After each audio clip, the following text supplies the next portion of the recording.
Bienvenue, mes amis, and welcome to another adventure in French. And this time, the adventure is the 4.2 vocabulary from our favorite textbook, Bien dit, Level 1. So let's get started with our first word, un cahier. Un cahier. And what does that mean? Why, it means notebook. All right, moving on. Un classeur. Un classeur. And un classeur means binder. All right, as you can probably tell by now, we're looking at some school supplies. All right, let's try another one. Un crayon de couleur. Un crayon de couleur. Now, you already know what the word crayon means, and I'll bet you can tell from couleur. That's kind of a cognate. Can you tell that this means colored pencil, or literally a pencil of color? Un crayon de couleur. All right, next up. Un dictionnaire. Un dictionnaire. And that is a cognate, a close cognate, meaning, that's right, dictionary. Okay, let's try number 5. Un mobile. Un mobile. I'm sure you can tell if I'm looking at this. Mobile, mobile. Yeah, so think of something that's mobile, and that would be your cell phone. All right? Un mobile, a cell phone. Let's see what's coming. Un portable. Un portable. Okay, again, a cognate here. Portable looks like portable, and there's a sense of that in this word. Let's see, un portable is a laptop computer. Obviously, it's something that's portable. Okay, you get the connection. Let's move on. Un sac à dos. Un sac à dos. If I tell you that the word dos means back, can you guess now? It means backpack. Un sac à dos. Okay. Coming up. Un short. Un short. Obviously, this is taken directly from the English. All right. Because we know in French you don't normally see an SH sound, but it's pronounced un short, and obviously that means shorts. But notice that in French it's singular. It's one of those that's plural in English, but singular in French.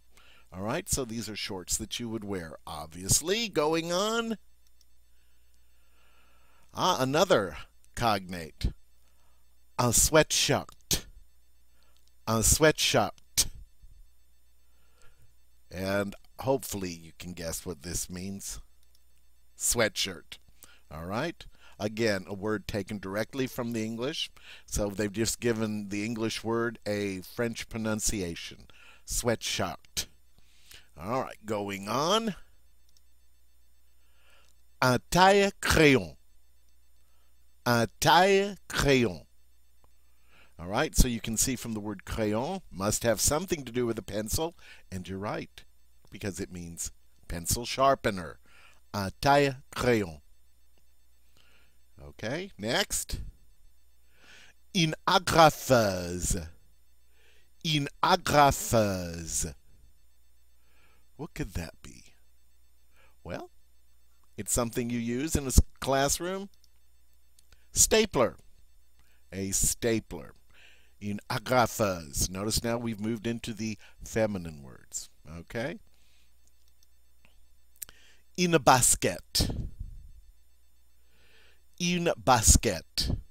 Now be careful here.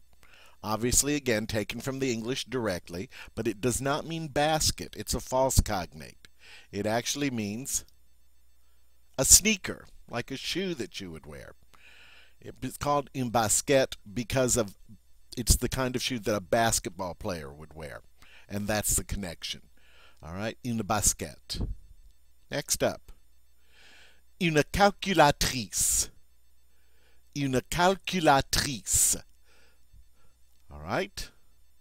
You can see part of the English word in here. You've probably guessed, maybe, that it is calculator.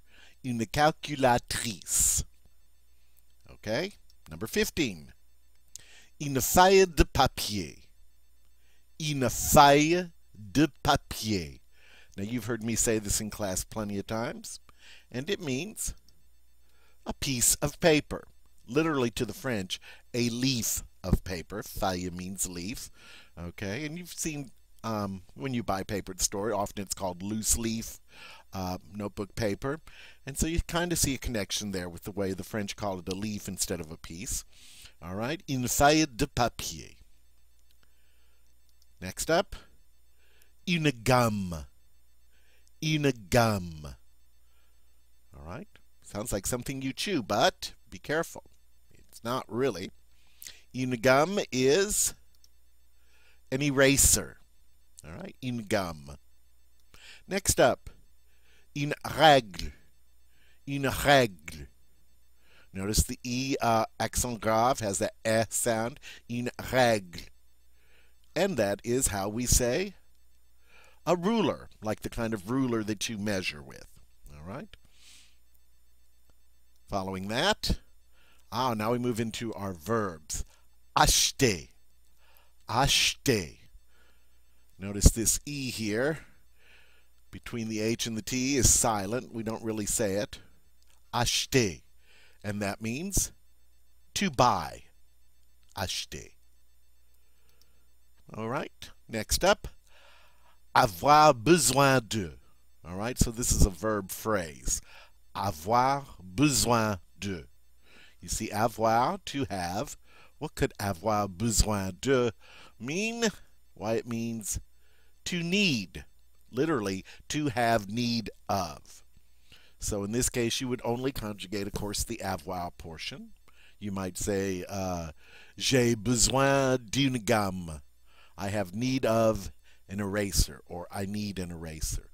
All right, avoir besoin de. All right, number 20, emprunter. Emprunter. I love it because it's got those two nasal sounds. All right, emprunter. And it's a regular ER verb that means to borrow. Okay, we move on now. Prêter. Prêter. All right, notice the E with the circumflex. All right, regular ER verb meaning to lend or to loan. All right, moving on. Je vous en prie. All right, this is a phrase. Okay, it's a very formal phrase, I'll tell you that. You would only use this in very formal situations. Je vous en prie. And it's a phrase that means you're welcome. All right? Now, you're about to see several different ways of how to say you're welcome in French. Okay? There's a very formal way, and then there's a couple of informal ways that you can say you're welcome. All right? So this is the formal way. This is how you would address your boss, a teacher, someone in a position of authority with you. You'd say, je vous en prie. All right? Now, some less formal ways. Okay, the next one is de rien. De rien, which literally means of nothing, or it's like saying, it's nothing. All right? And that's another way to say you're welcome informally. De rien. And the next way is pas de quoi. Pas de quoi. Pas de quoi. And that's another informal way of saying you're welcome. All right. Moving on now. Je suis désolé. Je suis désolé. And notice désolé is an adjective, so I have the masculine, and then I'm showing you with that E in the parentheses that you would add an E to that for the feminine. So they both sound the same, je suis désolé. But if you're a female and you were writing this, you would have to add the extra E. All right? And it's just a way of saying, I'm sorry. Je suis désolé. And if you just want to say sorry, which of course is very informal, you would just say désolé. All right, 10 more to go. Tiens, tiens, tiens, tiens. All right, and that's just a French way of saying here. Like if you ask someone, can you loan me an eraser? And they'd say, sure, here.